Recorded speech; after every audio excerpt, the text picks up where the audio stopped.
We, gathered at the 2017 National Constitutional Convention, coming from all points of the southern sky, make this statement from the heart. Our Aboriginal and Torres Strait Islander tribes were the first sovereign nations of the Australian continent and its adjacent islands, and possessed it under our own laws and customs.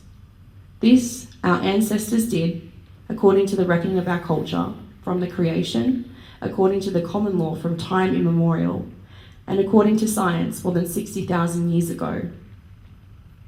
This sovereignty is a spiritual notion. The ancestral tie between the land, or Mother Nature, and the Aboriginal and Torres Strait Islander peoples who were born therefrom remain attached thereto, and must one day return thither to be united with our ancestors. This link is the basis of the ownership of the soil, or better, of sovereignty. It has never been ceded or extinguished and coexists with the sovereignty of the Crown. How could it be otherwise? That peoples possessed a land for 60 millennia, and this sacredly disappears from world history in merely the last 200 years.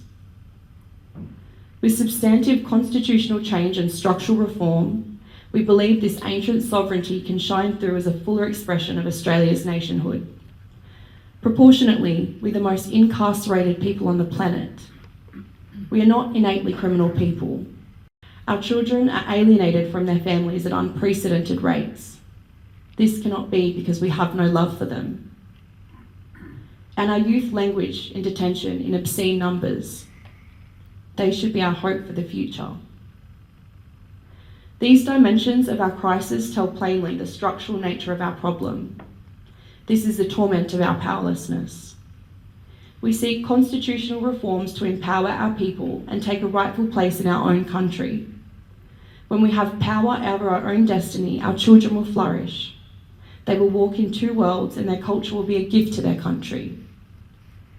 We call for the establishment of a First Nations voice enshrined in the Constitution. Makarrata is the culmination of our agenda, the coming together after a struggle. It captures our aspirations for a fair and truthful relationship with the people of Australia and a better future for our children, based on justice and self-determination.